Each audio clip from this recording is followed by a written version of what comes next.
Hello दोस्तों, तो कैसे हैं आप लोग। आई होप आप लोग सभी मस्त होंगे, स्वस्थ होंगे और ज़बरदस्त होंगे। I am Mubarak Khan. So today we will discuss about pernicious anaemia. आज का हमारा टॉपिक है परनीसियस एनीमिया। एनीमिया का मतलब होता है हमारी बॉडी की आरबीसी का लेवल नॉर्मल से कम हो जाना। नॉर्मल आरबीसी का अगर नंबर कम हो जाए या फिर O2 कैरिंग कैपेसिटी कम हो जाए तो उसको अपन एनीमिया बोलते हैं। अब बात करते हैं परनीशियस का मतलब क्या है यहाँ पर।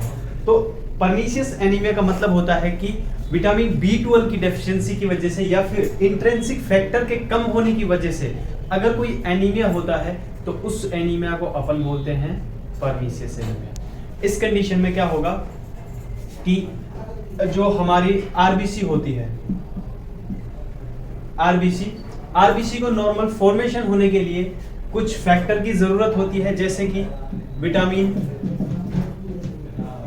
B12, folic acid, proteins. इस तरह से कुछ फॉलिक एसिड, प्रोटीन्स वगैरह वगैरह जो कुछ फैक्टर हैं जो कि इसके लिए बहुत ज्यादा जरूरी होते हैं आरबीसी के फॉर्मेशन के लिए। अगर इसके अंदर विटामिन B12 की कमी हो जाए तो उसको बोलते हैं अपन परनीशियस एनीमिया। अभी हमने एक वर्ड का नाम लिया था इंट्रिंसिक फैक्टर। तो इंट्रिंसिक फैक्टर क्या होता है? अगर इंट्रिंसिक फैक्टर की कमी हो जाए तब भी उसकी वजह से क्या हो सकता है? Pernicious anaemia. तो नॉर्मली क्या होता है कि जब हम डाइट के अंदर जब विटामिन B12 लेते हैं, ये हमारी हो गई जीआईडी। हमने लिया क्या? डाइट के अंदर लिया विटामिन B12, ठीक है। विटामिन B12 इसोफेगस के द्वारा ये जाता है कहां पर?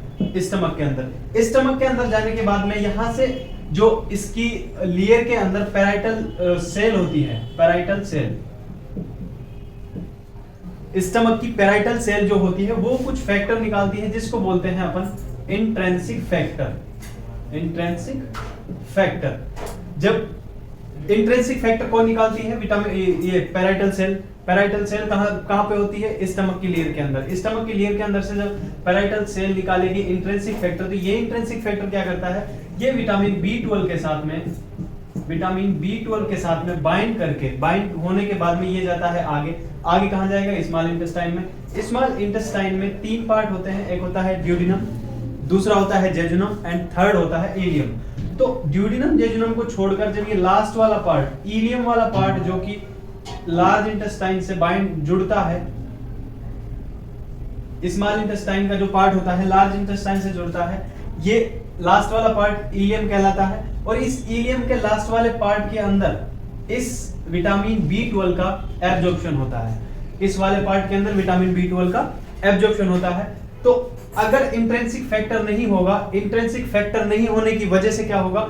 ये इसके साथ बाइंड नहीं होगा। और अगर ये विटामिन B12 अगर इंट्रिंसिक फैक्टर के साथ में बाइंड नहीं हुआ तो उसकी वजह से इसका एब्जॉर्प्शन नहीं होगा। इसीलिए अपन ने कहा कि विटामिन परनीशियस एनीमिया जो है ये विटामिन B12 की कमी की वजह से एंड या फिर इंट्रिंसिक फैक्टर की कमी की वजह से अपन को देखने को मिलने वाला एनीमिया क्या कहलाता है? परनीशियस एनीमिया कहलाता है, ठीक है। अब बात करते हैं इसके अंदर इसके इटियोलॉजी के बारे में। इटियोलॉजी मतलब इसके कॉजेस। कौन कौन से ऐसे कॉजेस हैं जिसकी वजह से परनीशियस एनीमिया देखने को मिल सकता है? भैया फोन किसका आगे तेरा फोन आ रहा है? तो गाइज ये हमारे मित्र साहब हैं, इनका फोन बज रहा है और हमें डिस्टर्ब कर रहा है। तो हम बात कर रहे थे इटियोलॉजी के बारे में। परनीशियस एनीमिया के इटियोलॉजी की बात करें अपन, तो परनीशियस एनीमिया होने का रीजन क्या क्या हो सकता है? इसका रीजन हो सकता है अपन विटामिन B12 डाइट में ही नहीं ले रहे हो।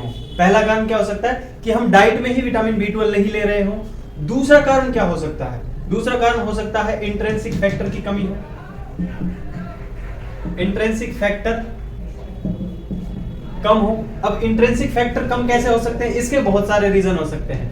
जैसे कि इंट्रिंसिक फैक्टर निकलते कहां से? स्टमक से। अगर स्टमक को ही बाहर निकाल दिया गया हो, रिमूव कर दिया हो स्टमक को, मतलब गैस्ट्रेक्टोमी कर दी हो, अगर स्टमक को बाहर निकाल दिया देन उसमें पैराइटल सेल नहीं है, पैराइटल सेल नहीं है दैट मींस कि उसके अंदर इंट्रिंसिक फैक्टर भी नहीं निकलेगा, तो उसकी वजह से देखने को मिल सकता है। देन उसको गैस्ट्राइटिस हो रखी हो, गैस्ट्राइटिस का मतलब होता है कि इन्फ्लामेशन ऑफ स्टमक म्यूकोजा।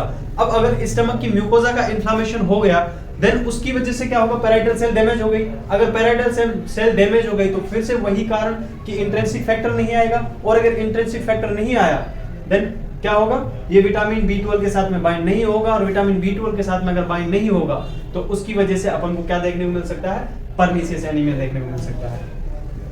उसके बाद में अपन बात करेंगे, ये हो गया इसके स्टमक के अंदर। अब थर्ड चीज क्या हो सकती है कि अगला पॉइंट ये कहता है कि अपन ने पढ़ा है इसका एब्जॉर्प्शन कहां पे होता है, स्मॉल इंटेस्टाइन के इलियम वाले पार्ट में। तो अगर स्मॉल इंटेस्टाइन के इस इलियम वाले पार्ट में, स्मॉल इंटेस्टाइन के इस इलियम वाले पार्ट में अगर इन्फ्लामेशन हो गया, इन्फेक्शन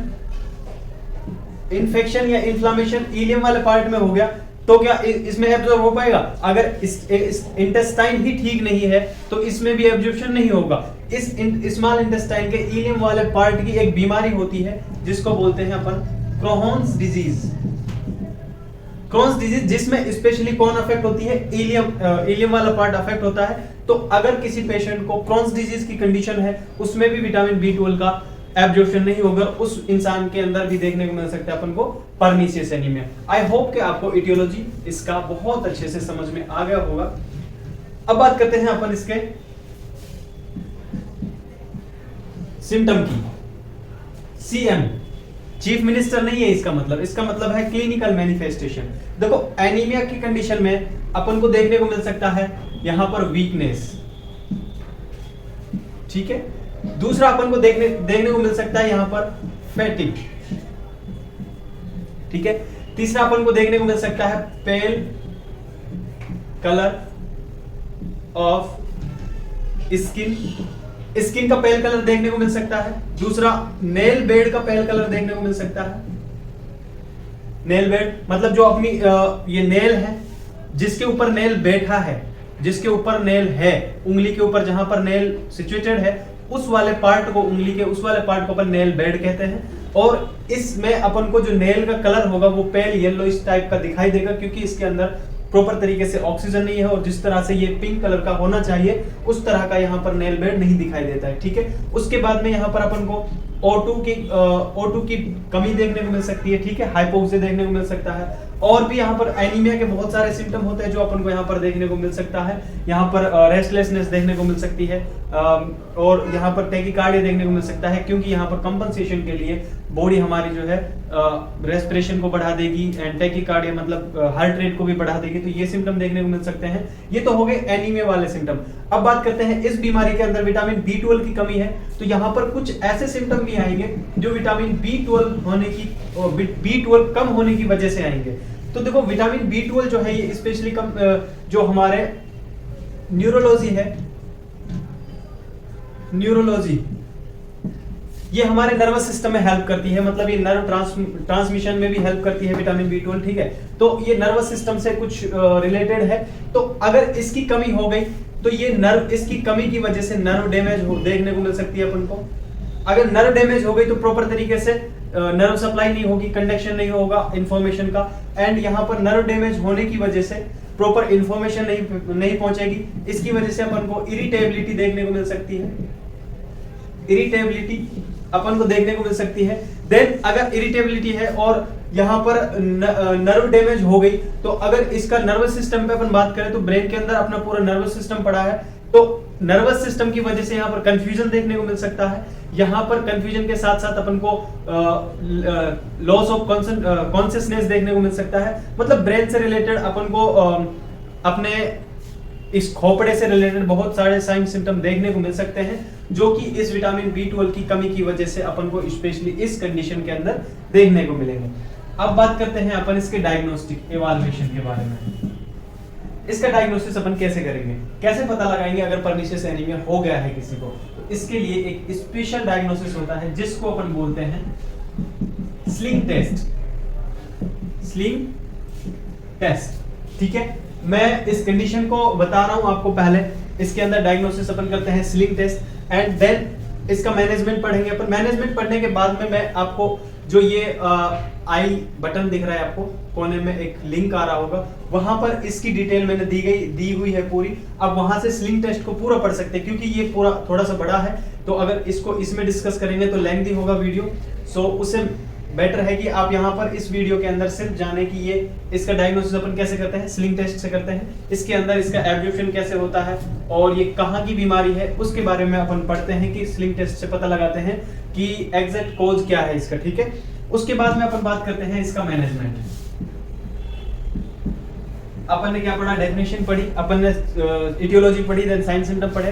अब बात डायग्नोसिस पढ़ने के बाद में अब बात कर रहे हैं अपन मैनेजमेंट के बारे में। मैनेजमेंट क्या होता है, मैनेजमेंट का मतलब है कि इसका treatment, how we will treat this condition, ठीक है। इस कंडीशन को अपन कैसे ट्रीट करेंगे।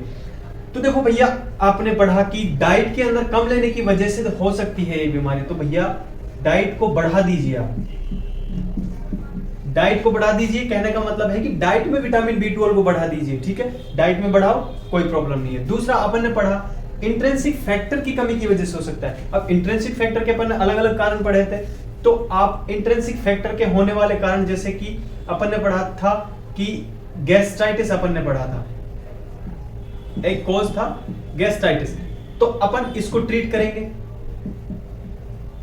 मतलब जो भी कॉजेस थे ना इसके इंट्रिंसिक फैक्टर कम होने की वजह से, उनको ट्रीट करेंगे। इन केस अपन ने गैस्ट्रेक्टोमी कर दी, गैस्ट्रेक्टोमी, अपन ने स्टमक को बाहर निकाल दिया, तो अब आप बोलोगे कि यार इसको कैसे ट्रीट करेंगे, इसको तो ट्रीट कर ही नहीं सकते क्योंकि इसके अंदर तो पैराइटल सेल ही नहीं है। तो अब इस कंडीशन में क्या करेंगे, इस कंडीशन में कुछ नहीं करना है अपन को। इस कंडीशन में अगर ये निकल गया है तो अपन को चाहिए क्या एब्जॉर्ब करने के लिए विटामिन B12 के साथ इंट्रिंसिक फैक्टर। कौन ये स्टमक क्या करता था, इंट्रिंसिक फैक्टर निकालता था। तो अपन क्या करेंगे, बाहर से इंट्रिंसिक फैक्टर दे देंगे। भाई बाहर दुकान पे धरा रखा हुआ है, वह लाएंगे और आईवी लगा देंगे, ठीक है। तो अपन पेरेंटरल रूट से अपन उसको इंट्रिंसिक फैक्टर देंगे। ये कब तक देंगे, ये देंगे जब तक है जान। ये अपन कब तक देंगे, जब तक है जान तक देंगे। क्यों देंगे, क्योंकि उसके अंदर स्टमक तो है नहीं और बनने वाला भी नहीं है, क्योंकि स्टमक अगर निकाल दिया है तो वो जिंदगी भर के लिए निकल चुका है। तो इसलिए अपन को इंट्रिंसिक फैक्टर कब तक देना है, जब तक जान तक देना है, बाहर से देना है पेरेंटरल रूट से, ठीक है। तो इस तरह से अपन ने इसका ट्रीटमेंट डिस्कस किया। आई होप इस कंडीशन के बारे में आपको थोड़ा बहुत नॉलेज आया होगा, और अगर आपको लगता है कि कोई थोड़ा बहुत कुछ छूट गया है तो आप कमेंट में करके बताएं कि क्या चीज रह गई है। एंड आप खुद मुझे पर्सनली कोई चीज बता सकते हैं। अगर किसी चीज के बारे में आपको वीडियो चाहिए कि उस टॉपिक पे वीडियो बनाए तो मैं उस टॉपिक पे वीडियो बनाऊंगा। एंड प्लीज शेयर कीजिए, सपोर्ट कीजिए। मिलते हैं किसी नए वीडियो में, तब तक के लिए बाय बाय। और ये रहा, थैंक यू।